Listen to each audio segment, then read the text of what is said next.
Welcome to the Want to Learn podcast. I'm your host, France Tapon. In this episode, I have dressed up. I'm in a shiny jacket to celebrate that today is the Bitcoin halving.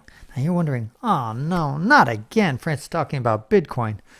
You know, my Bitcoin episodes have gotten a lot of basic questions from some of my audience, which is kind of like, why the fuck is Bitcoin that important? Why? This is a Ponzi scheme. This is a pyramid scheme. It's a bubble. It's a whatever, all sorts of misunderstandings about Bitcoin. So I realized, whoa, I put the cart before the horse here. I haven't gone over 101. Like, why is Bitcoin worth anything? Why it's even valuable? So what I hope to accomplish in this episode is to tell you the 15 things that make money money. The definition of money. What is money? And Bitcoin has 14 of those 15 properties. And we'll go over each one in rapid succession. But before I do that, I want to talk about the halving. The halving that's happening today. Why is it called the halving? Is that Bitcoin is mined by computers effectively. It's a digital mining going on. Computers are solving very complex puzzles. And the computer somewhere on the planet that solves it the quickest, about every 10 minutes, gets a reward in Bitcoin, gets paid in Bitcoin. Every 4 years, that reward gets cut in half. So it started at 50, and then it went down to 25, then it went down to 12 and a half, and now it's going to 6 and a quarter. And of course, in 4 more years, it's going to drop to 3 1/8. So that is the halving. That's why it's called halving, because the reward gets cut in half. Now, this reward is significant, and the halving is significant because what's happening is that the inflation rate of Bitcoin has been steadily dropping. Right now, now that the halving's happened, the inflation rate is about 3%. In 4 more years, in 2024, the inflation rate will be under 1%. And in around 2036, the inflation rate will be 0.1%. Now, this is kind of like the opposite of what we've been seeing in most currencies and most fiat currencies that you're associated with, the US dollar, the euro, etc. The federal banks print more money effectively. They put more money into circulation, and therefore they increase the inflation rate, and they therefore devalue the value of that currency. That's why $1 that you had in George Washington's time, if you had it today, it would be worth about 1 cent. So that's the process that inflation kind of eats away at the value of whatever money you happen to have served. That's why you need to find other investment vehicles. Bitcoin is doing the exact opposite of that. It is actually, instead of softening over time, it's hardening over time. It becomes more hard. And then the closest analogy to that is gold. Gold has a low inflation rate of about 1 to 3%.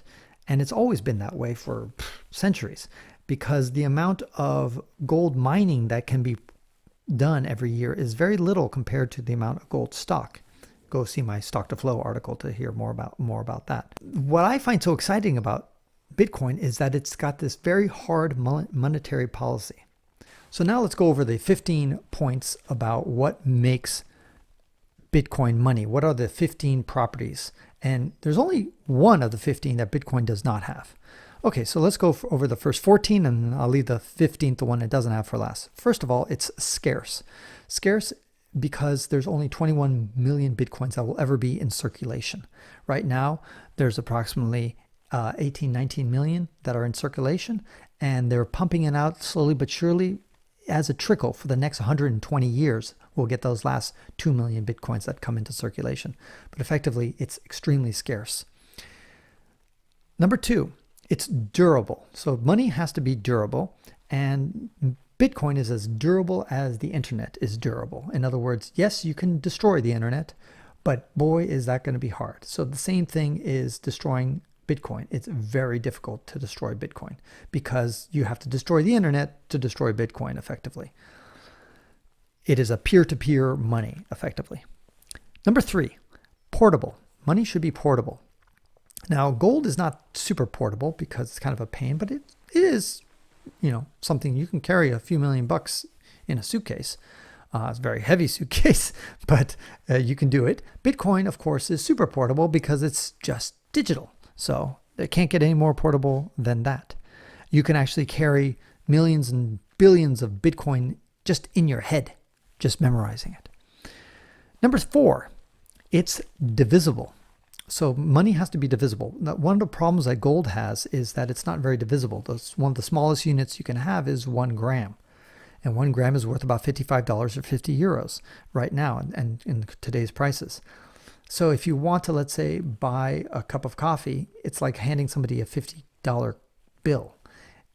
You want to buy some bubble gum, it's not very divisible. It's not like they can give you change on that 1 gram of gold. But Bitcoin is divisible. 100 million Satoshis, which is kind of like the smallest unit, is in 1 Bitcoin, 100 million of them. So you can divide it there. And if in the far future we have discovered that 1 Satoshi is just not small enough and we need to divide that, that's easy to do in the protocol. The protocol can make it say, okay, great, we're going to make another 1,000 layers and make 1 Satoshi and divide that up into another 1,000. It's just programming. It's a protocol. So it's very divisible. Number 5, it should be easy to recognize. And Bitcoin is easy to recognize because you've got a Bitcoin wallet. And if somebody tries to shove any other currency into that wallet, it won't recognize it. So when you see that, oh, I have 2 Bitcoins in my wallet, it's 2 Bitcoins. It's very easy to recognize, just like and a US dollar is generally easy to recognize, but it could be counterfeited. We'll get to counterfeiting later. Number 6, it should be easy to store. And yes, Bitcoin can be stored in any digital device. You can store it on your phone, on a USB stick. You can store it in your head. You can store it on a piece of paper. You can store it in many ways. Number 7, it should be fungible. What the hell is fungible? Fungible means that if I give you a $10 bill that's all wrinkly and, disgusting, but it's a $10 bill, and you can give me a nice clean $10 bill that just came out of the ATM machine, and it's a fair trade. Yes, mine's ugly and disgusting, but they're fungible. In other words, interchangeable. Or of course you could say $10 and you give me 2 $5 bills. That's another way of measuring fungibility. So your dollar is worth just as much as my dollar. So same thing with Bitcoin, it's fungible. In other words, my Bitcoin is the same and is worth the same whether I'm in Venezuela or whether I'm in Australia. It's fungible. Number 8 characteristic about money is that it should be hard to counterfeit. And Bitcoin has never been counterfeited before. You can't break into it. You can't create it out of thin air. And US dollar, yeah, you can counterfeit it. Gold, you can counterfeit even. You can add lead to it and take away a little bit of the properties. It looks like gold and could pass a lot of tests, but that's what emperors used to do in the past. They used to add a little bit more lead to kind of lower the value of the gold, but at least use less gold. But that's another way we can get around it. You can't do that with Bitcoin. Number 9, widespread use. Now this is where it gets a little bit weak on the Bitcoin world because it's not super widespread, but on the other hand, you could argue it is widespread because it's in every single country in the world. There's servers in over 100 different countries in the world, so nodes that transact it. So you can find Bitcoin anywhere and you can use Bitcoin anywhere there's internet. And so it's pretty easy to find and it is pretty widespread in that measure. Number 10, it should be a medium of exchange. And that basically means that businesses should be able to accept it. And indeed, thousands and thousands of businesses accept Bitcoin. You probably haven't heard of all of them because you don't use Bitcoin because you're happy with your credit cards, because you're happy with PayPal, you're happy with Venmo, you're happy with your euro or your dollar or whatever. The fact is that you can pay for so many things using Bitcoin, almost anything. And so that helps prove that it is a medium of exchange. Number 11, it should be a store of value. Now, this gets a little complicated because a lot of people, they mean a store of value, something that is stable. It stores your value. Makes sense. And Bitcoin has been very volatile. Now, so that's the bad news. It's not really good for, like, I want to be able to say, okay, I'm going to set aside 1 Bitcoin that, let's say today I can buy a car. I don't want to come back in a year's time and all of a sudden I can't even buy, I don't know, a bicycle with it. That's not a good store of value. But on the other hand, it's been the best performing asset in the previous decade from 2010 to 2020. Let me repeat that. The best performing asset. According to Bloomberg, it had a 9 million % return. So even though it has a lot of volatility, even though it has a lot of ups and downs, it is in some ways a really good store of value because you put aside and like, okay, this can buy a car today, and then 10 years later, you can buy, I don't know, a fleet of cars. You can buy several cars. You can buy a house. And so in that sense, it is a good store of value in that respect. Number 12, it's able to earn interest or be offered as a loan. Now, Bitcoin can be used to loan. It can be loaned out. It can be used to get interest. A company that does that, for example, is BlockFi. BlockFi.com allows you to earn interest or lend your Bitcoin out to other people. Number 13, it should be available on debit cards. Well, Bitcoin is available on many different debit cards. The merchant, of course, has no clue that you're actually paying with Bitcoin because the merchant gets dollars or euros or whatever you're paying in. Or you can be doing it in India and you're paying there with your credit card, your debit card, sorry. Number 14, it should be available with credit cards. Well, guess what? In 2020, we're going to have 2 Bitcoin credit cards that actually give Bitcoin as a reward. So you use a credit card. One of them is called Fold. The other one's called BlockRise, R-I-Z-E, BlockRise. And both of those credit cards allow you to get rewards. Instead of having frequent flyer miles or instead of getting 1% cash back, you're getting a certain amount back in Bitcoin. And again, that's a pretty cool solution. And now finally, number 15, the one thing that Bitcoin does not qualify on the list of things that qualify as money. And that is, money should be a unit of account. What does that mean? That means that when you go to the store or you see the gasoline prices, petrol prices, it says, $2 per gallon. It's written in dollars or in euros. It doesn't say 0.0054 Bitcoin per gallon. And when you go buy anything, a Kindle or whatever, it's not going to price it out in Bitcoin for you. Everything is priced in usually the local currencies. I don't think it's probably ever going to happen, maybe in some tiny little country, that something is going to be priced in Bitcoin as default. And does that doom it as a way of looking at money? I don't think necessarily. I think it can still be useful in the same way that the US dollar is useful. I can travel to Africa and things are not priced in the US dollar, but they accept the US dollar one way or another. I can at least exchange it into the local currency and then spend my dollars in the Congo. And they take I pay in Congolese francs, and they don't really care that originally I had dollars, just like they wouldn't really care if I originally had Bitcoin. So those are the 15 different things that I've gone over in 15 minutes or less. Now, one of the biggest criticisms and misunderstandings about Bitcoin is that people say it doesn't have any intrinsic value. It's just in the ether. It's just some digital good. It's not worth anything. I want to play a short little clip from one of the smartest people on this planet. This is Yuval Harari. Yet what is money? Again, money is not an objective reality. It has no objective value. Take this green piece of paper, the dollar bill, look at it. It has no value. You cannot eat it, you cannot drink it, you cannot wear it.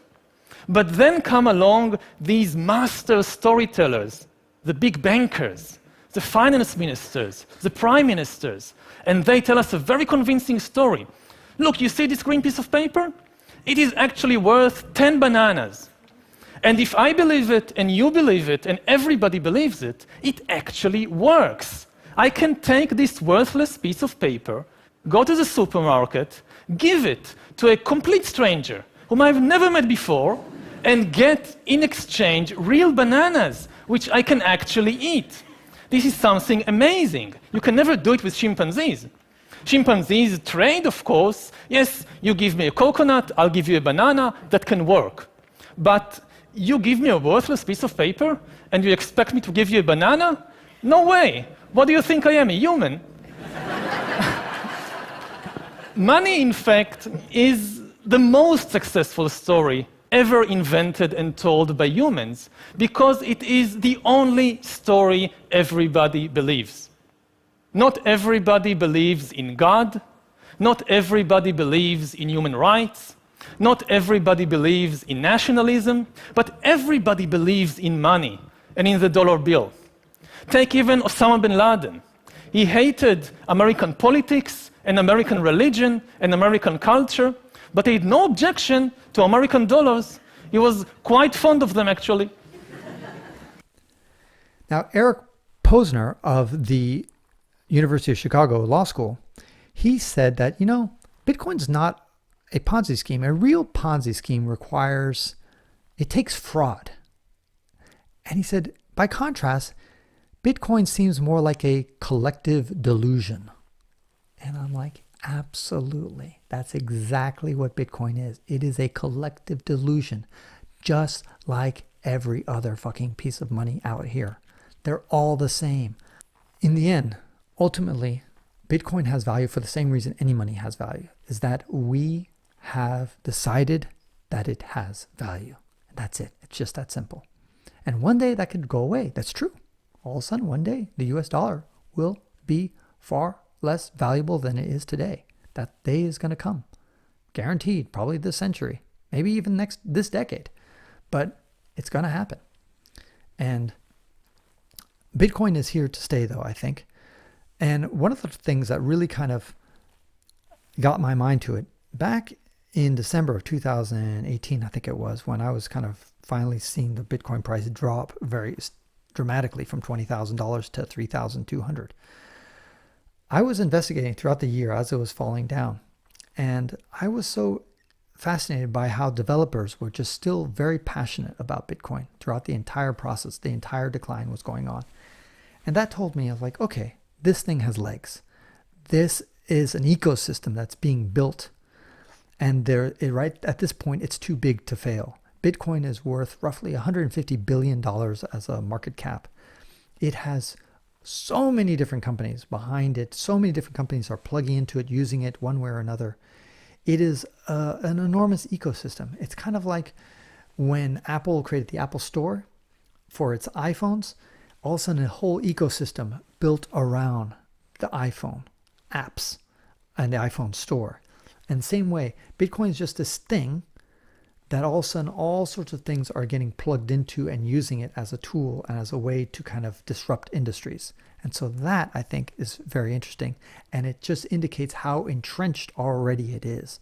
And so I think it's going to be very, very difficult to destroy. You can certainly slow it down. You can certainly tax it. You can certainly try to ban it. And these things will hurt Bitcoin and slow it down a bit. But for it to go down to zero, I really, really think it's highly improbable. Not impossible. A lot of things are not impossible, but improbable. Another criticism that I often hear is that some people say, like, you say it's scarce, but it's not scarce. There's 21 million Bitcoin. Got it. I understand. It's fixed. Can't change that. Fine. Well, some people actually say, well, what's to stop programmers from changing the programming and change the protocol? Well, first of all the majority of the Bitcoin universe has to agree to change the protocol and say, no, we don't want just 21 million Bitcoins. We want to make 42 million Bitcoins or whatever. But that would be like shooting yourself in the head. It would be literal suicide. Because why? Because suddenly the whole premise of Bitcoin would collapse. All of a sudden you would be devaluing, presumably the people who are making the decision actually have Bitcoin and are controlling it. They would literally drop the value down 99% probably. It's not impossible, but extremely improbable. A lot of people then say, but Bitcoin might be limited, but there's 1,000 cryptocurrencies out there. There's Ethereum, there's Monero, there's Zcash, there's so many other cryptocurrencies out there. But the problem with that analogy is that it's kind of like saying, well, the dollar is worthless, the US dollar is worthless because there's so many there's 100 currencies in the world. I'm like, yes, there's 100 currencies in the world, but there's only one US dollar. There's only one reserve currency at this time. And usually there's only one reserve currency at any given time. Another thing is that there's a lot of operating systems out there, but there's only really one Windows operating system. Does that make, just say, well, how can Windows be worth anything? There's so many different operating systems out there. And it's true, there are a lot of operating systems out there. But Windows has critical market share. And therefore, it's much more valuable than a lot of other operating systems out there. And same thing with Android, and same thing with the iOS. These are valuable operating systems because there's so few of them. And same thing with Bitcoin. Bitcoin has what's called network effects that are increasing the value, and it makes it very difficult to then create a new one. I guess another example for the geeky people out there is TCP/IP. It's a protocol, and you could say, well, there's better versions of communicating than HTTP and TCP/IP. It's true. There are faster. There's better things than Ethernet as well. But once they has the network effects, once it's entrenched, it's very difficult to displace the market leader. And Bitcoin has a dominance. It has always had over 50% market share. And right now it's about 2/3 of the market. And I just don't see that going away. It'll fluctuate. Cryptocurrencies are trying, but the next best competitor is, I think, less than 10% market share. So Bitcoin is way out ahead. It's very difficult to displace. Another thing is people say that, well, Bitcoin, the value is constantly changing. Well, of course, every currency is changing its value constantly when you compare it to other currencies. The US dollar is constantly going up and down, up and down, up and down if you're Japanese, or if you're European, or if you're an African. It's just constantly changing, the US dollar. And so Bitcoin's doing, yes, the Bitcoin volatility is much higher than the US dollar. What's called beta doesn't mean that it's not worth anything just because the value is constantly changing. And some people say, well, it can't be used as a currency, because it's too volatile. Well, in the end, Bitcoin is less volatile than a lot of other currencies out there. It is less volatile than, let's say, the Zimbabwean dollar or the Argentine peso or the Venezuelan bolivar. These are currencies that are far more volatile, and that's why those societies are using Bitcoin in many of their transactions, because they want something that's more stable and holds its value and retains its value. And I think also, if you look at the volatility of Bitcoin over the last 10 years, it has been steadily decreasing. Yes, there's still some wild swings on the market, but in general, the swings are diminishing over time. Another issue is that people say, well, it facilitates criminality.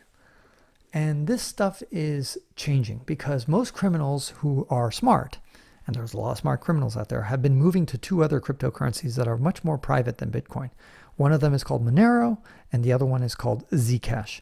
And these cryptocurrencies have privacy features built into them, unlike Bitcoin, which has a public ledger and is a little bit higher to hide your transactions. In fact, a lot of people are complaining about Bitcoin for not being private enough, because when you buy a cup of coffee, it's put there on the public ledger. And so, yes, it is just a number. It doesn't have your name associated with that, but there's certain companies such as Chainalysis, which allows you to, they track big transactions. They're able to catch pedophiles and be able to catch people who are doing other criminal activity on using Bitcoin. And so constantly there's some bad guys getting caught doing Bitcoin, and that's what's pushed bad guys away from Bitcoin. And eventually that as a currency is not going to be its main deal. There's going to be so many other applications that are going to be much more fruitful and much more mainstream. And by the way, the US dollar with its $100 bills, most of the $100 bills are used for criminal purposes as well. And does that make the dollar bill a bad thing and that we shouldn't use the US dollar? No, not necessarily. So this is just the reality of any currency, and Bitcoin is not the best currency to use for criminal behavior. Monero, Zcash. If you're a criminal listening in, those are the ones you want to use, guys. So dress up and enjoy the halving. This is Francis Tapon, encouraging you to wander and learn and to observe the price of Bitcoin after the halving. It's going to be probably a wild ride, like it always is after the halving.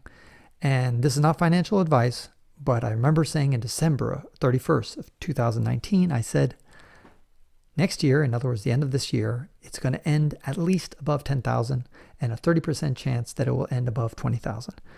And I still stick with that. And the fact that there's this whole COVID crisis where governments across the world are pumping money like crazy and inflating currencies and devaluating their own currencies, I think a lot of people are going to rush to gold and to Bitcoin.